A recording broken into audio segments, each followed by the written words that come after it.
BNP Mengal کے سربراہ سردار اختر جان مینگل نے 22 اکتوبر کو وڈ سے کوئٹہ تک لانگ مارچ کا اعلان کر دیا۔ ان کی جانب سے جاری کردہ ویڈیو بیان میں ان کا کہنا تھا کہ بلوچستان میں ناانصافی، ظلم و بربریت، مسنگ پرسن اور نااہل نگراں صوبائی اور مرکزی حکومت اور ریاست کے اداروں کی پشت پناہی کے خلاف 22 اکتوبر کو لانگ مارچ کریں گے۔ ڈیتھ اسکواڈ کا مسئلہ کسی ایک قبیلے یا کسی سیاسی پارٹی سے نہیں ہے اور ریاست کے اداروں کی ان کی پشت پناہی کے خلاف بلوچستان نیشنل پارٹی نے 22 اکتوبر بروز اتوار وڈ سے کوئٹہ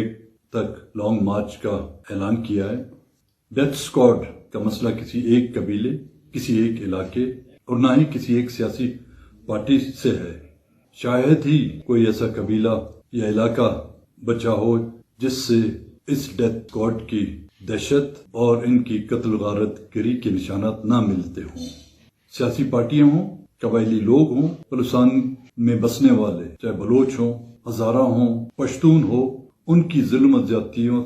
سے نہیں بچ پائے ہیں۔ بلوچستان میں ان دہشت گردوں کو، جن کو ہم ڈیتھ اسکواڈ کے نام سے جانے پہچانے جاتے ہیں،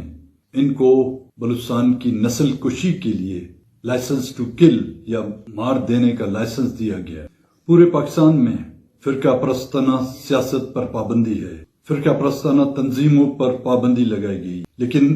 بلوچستان وہ بد نصیب صوبہ ہے